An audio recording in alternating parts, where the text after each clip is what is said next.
Hello बच्चों, आप सभी का स्वागत है आपके अपने YouTube channel news with aspirant. Dear student, आज के इस वीडियो में हम क्लास 10th हिंदी के सूरदास के पद, जो कि पहला चैप्टर है हमारा हिंदी का, उनके ऑब्जेक्टिव क्वेश्चन आंसर को देखेंगे, जो आपकी बोर्ड परीक्षा के लिए बहुत ज़्यादा इंपॉर्टेंट है। डियर स्टूडेंट, इसमें जितने भी प्रश्न कराए जाएंगे वो सभी के सभी आपके बोर्ड परीक्षा में पूछे जाएंगे और निश्चित तौर पर इससे बाहर आपका प्रश्न नहीं जाएगा। तो चलिए देखते हैं सूरदास के पद का इंपॉर्टेंट क्वेश्चन।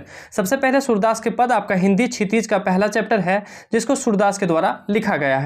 आइए इनके इंपॉर्टेंट प्रश्न को देखते हैं। सबसे पहला हमारा प्रश्न है सूरदास के पद का कि सूरदास के उपास्य देव कौन थे। प्रश्न है कि सूरदास के उपास्य देव कौन थे। तो पहले प्रश्न का आंसर हमारा हो जाएगा श्री कृष्ण।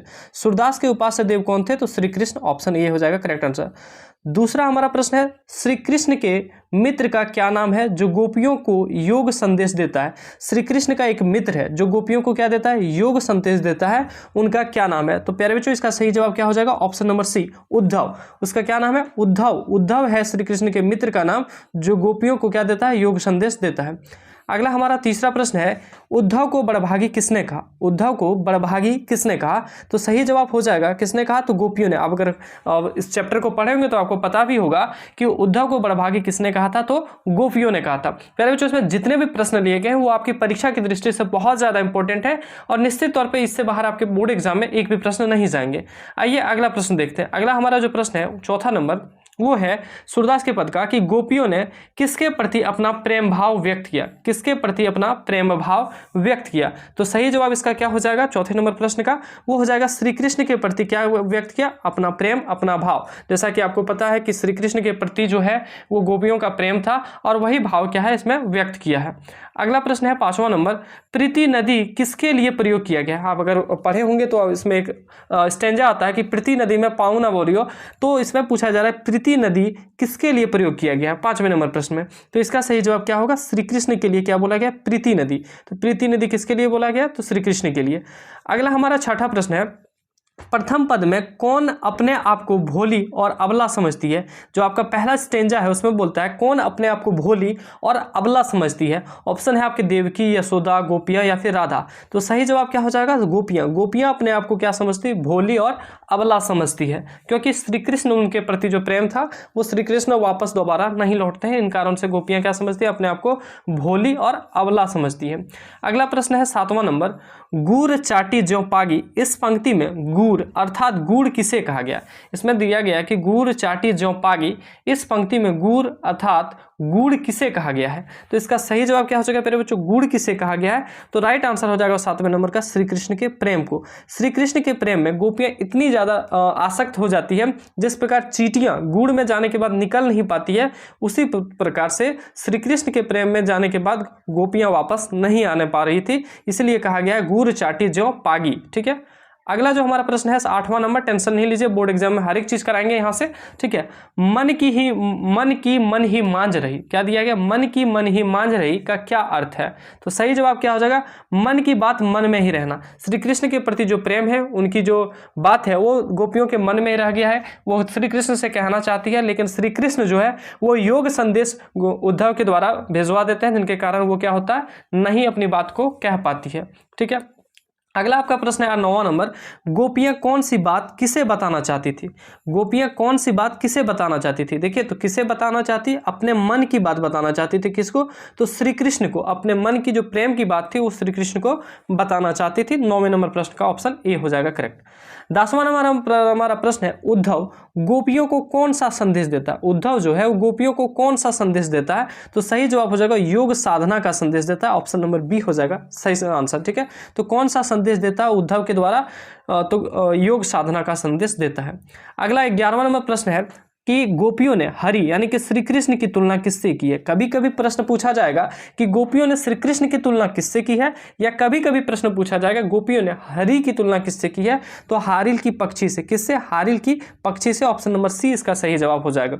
अगला प्रश्न है हमारा कि 12वां नंबर सूरदास के पद का ही है कि गोपियां सोते जागते दिन रात किसका ध्यान करती है। सोते जागते दिन रात किसका ध्यान करती है, तो सही जवाब क्या हो जाएगा 12वें नंबर प्रश्न का। 12वें नंबर प्रश्न का हो जाएगा श्री कृष्ण का। आपको पता है, आप भी कभी कभी करते ही होंगे। ठीक है। तो गोपियां सोते जागते किसका ध्यान करती है, तो श्री कृष्ण का ध्यान करती है कि कब वो आएंगे। ठीक है।